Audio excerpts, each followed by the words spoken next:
Olá pessoal, eu sou a Tati, vice-presidente da ACAV, Associação Cultural e Artística de Valinhos.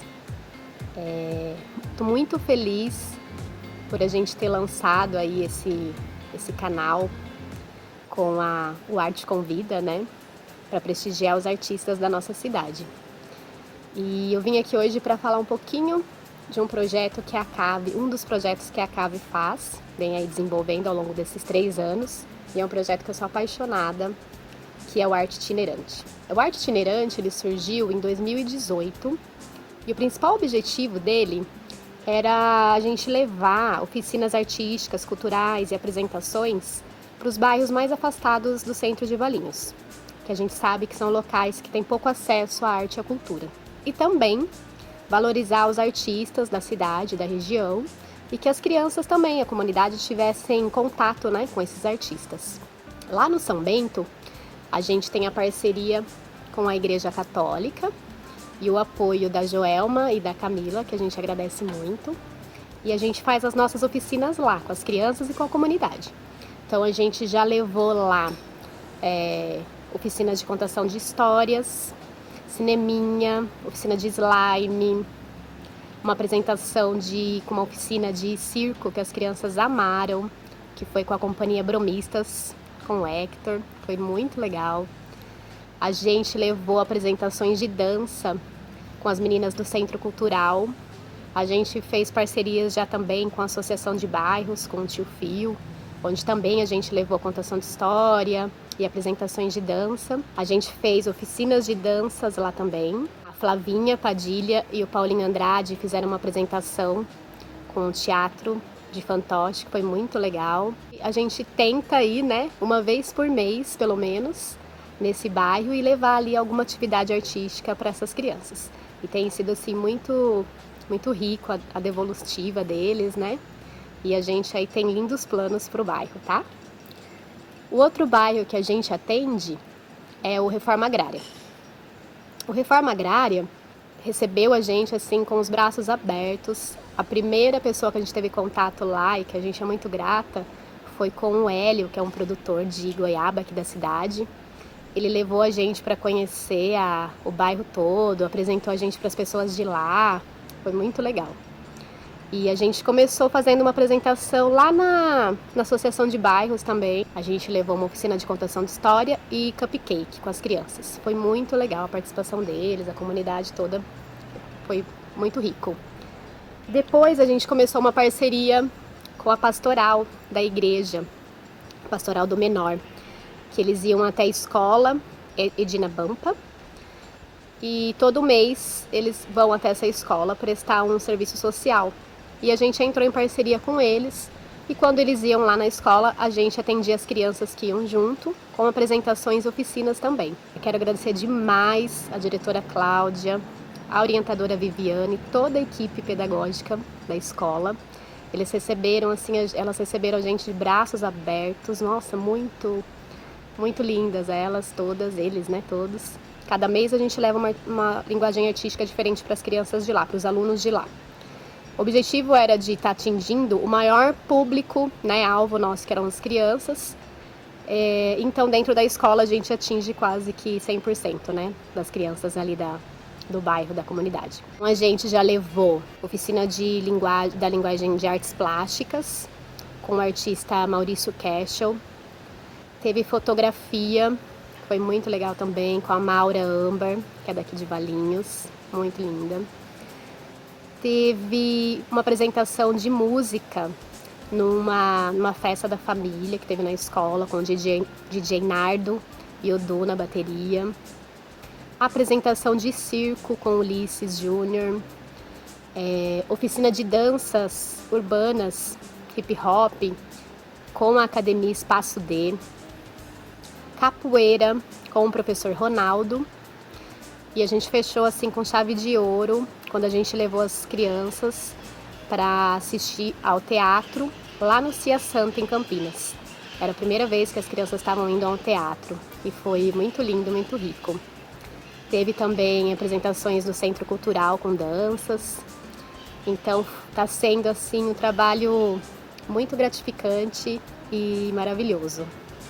Espero que vocês acompanhem aí nas nossas redes sociais.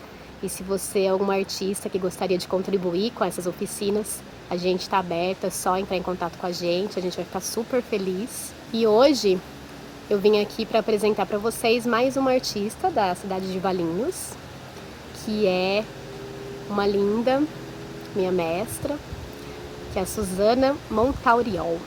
Beijos! E como a Fabi diz, clica, curte, dá um like, faz o que tem que fazer e ajude aí nosso canal a chegar ao maior número de pessoas. Abraço, até a próxima!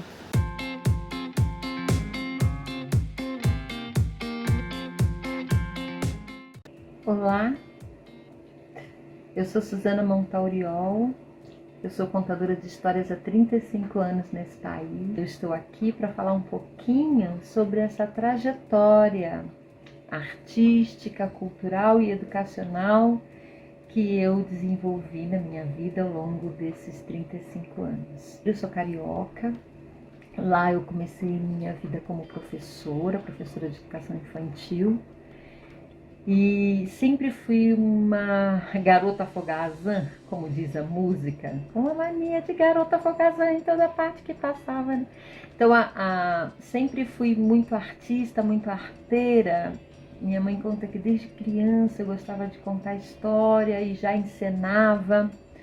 Nunca tinha ido ao teatro, mas já fazia teatro, muito interessante isso, né? E aí, quando fui para a sala de aula, eu tinha alunos muito pequenininhos, né, era maternal 1, e eu comecei a contar história, e eu contava história com toda a encenação, com vozes, com toda a parte cênica, e aí a criançada ficava sem estado, né, de graça ou de surto, ou surtavam, mas eles ficavam todos quietinhos, escutando, e com o tempo a escola passou a valorizar demais esse momento, porque outras crianças também ficavam ouvindo as histórias pelo lado de fora da classe, os pais também ficavam ouvindo as histórias pelo lado de fora da classe, e aí a escola resolveu criar o momento da história, que era logo no começo, quando os pais traziam as crianças, e eles todos iam, a gente ia para um lugar chamado Parcão, era um lugar aberto, mas era o maior espaço da escola, e ali eu contava história. Me lembro que sem microfone, para toda a escola e para todos os pais que podiam ficar para aquele primeiro momento. Ainda no Rio de Janeiro fiz parte da Fundação Nacional dos Contadores de Histórias. Depois vim para São Paulo, e quando vim para São Paulo, há 30 anos atrás, eu vim para Valinhos, no interior de São Paulo, e também comecei a desenvolver essa arte aqui em Valinhos, contadora de histórias oficial na rede de educação municipal de Valinhos. E logo se sentiu a necessidade de multiplicar esse profissional. Quer dizer, precisava realmente ter outros contadores de histórias para que não sobrecarregasse, né? Porque eu estava praticamente sozinha. Praticamente não, eu estava sozinha. Com isso eu comecei a formar contadores de histórias há 30 anos atrás, e não parei nunca mais de formar contadores de histórias. E passei a formar contadores de histórias no Brasil inteiro e fora do Brasil, na América Latina também, em muitos países da América Latina. Eu sou convidada até hoje para participar de congressos, encontros internacionais de contadores de histórias. No final de 2019, eu recebi um prêmio na Argentina, o prêmio Asa d'Or. Esse prêmio foi exatamente pela gestão que eu desenvolvi no Brasil com essa força de formar contadores de histórias. E a partir de 2012, então, eu tive a iniciativa de pensar em uma escola que formasse contadores de histórias. E foi aí que nasceu a Univida. A Univida nasceu primeiro com uma força muito criativa e muito poderosa e muito harmoniosa, junto com Débora Calou. Débora Calou é uma grande literata, escritora, poetisa, cronista, professora de literatura, né? Então a gente pensou numa pós-graduação, tivemos aí o apoio do MEC, que nos deu todo um apoio no começo, né? E até hoje, né? Até hoje, mas assim, a princípio foi muito desafiador, porque nós teríamos que ter um quadro, né, de pós-graduação, que é um quadro de doutores e mestres, e nós tivemos que contar aí com um adendo, né, uma possibilidade, uma justificativa de notório saber para os contadores de histórias tradicionais, que são os nossos griots, que não têm formação, não têm doutorado, não têm mestrado, mas são os nossos grandes mestres, né? São os que garantem a nossa literatura e garantiram até os dias de hoje, né, as histórias sendo contadas e recontadas pela literatura mãe, que é a oralidade. E então fizemos uma justificativa muito bem embasada e conseguimos trazer esses profissionais, esses mestres griots, como professores dessa universidade, além também de grandes nomes, doutores e mestres da educação brasileira, como nós temos a parceria do Dr. César Nunes, da Unicamp, né? Então nós temos desde grandes doutores e mestres a também a companhia de mestres griots, dos contadores de histórias tradicionais, os contadores de histórias, os vovôs, né, as vovós, os mestres, os grandes mestres da nossa cultura, os que mantêm a nossa cultura viva. Eu sou também psicoterapeuta transpessoal e psicoterapeuta sistêmica, consteladora familiar. E o que eu fiz com tudo isso, né? Que parece que são caminhos distintos, mas não são. Na verdade, são caminhos que se cruzam, pelo menos para minha experiência, eles se cruzaram, eles se harmonizaram muito bem. Porque a partir de um determinado momento na minha vida, eu comecei a perceber que contar histórias era um negócio muito, mas muito especial mesmo, e não era especial só pelo ponto de vista lúdico, encantador e mágico, nem tampouco pelo fator de ser um lugar onde a gente utiliza as propriedades didáticas da pedagogia ou da língua materna. Eu comecei a perceber que as histórias curavam, que as histórias traziam cura para a alma. Eu comecei a perceber que as histórias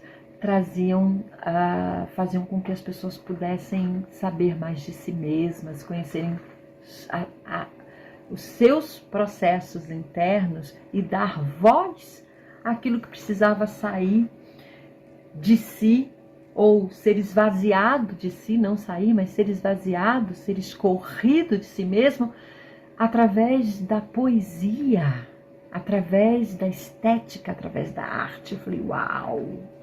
E aí eu pirei com essa possibilidade das histórias, quer dizer, além dela ser lúdica, além dela ser prazerosa, além dela encantar as crianças e os adultos, além dela ensinar a língua, além dela aumentar nossa capacidade de interpretação de mundo, além de tantas coisas que as histórias são capazes de nos dar, as histórias podem nos trazer curas.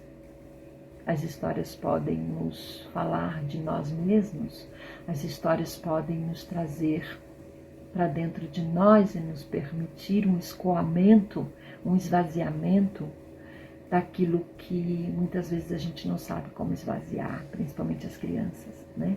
E aí nasceu um projeto que eu gosto muito, que se chama Histórias que Curam, e esse projeto é um projeto de psicoterapia através das histórias.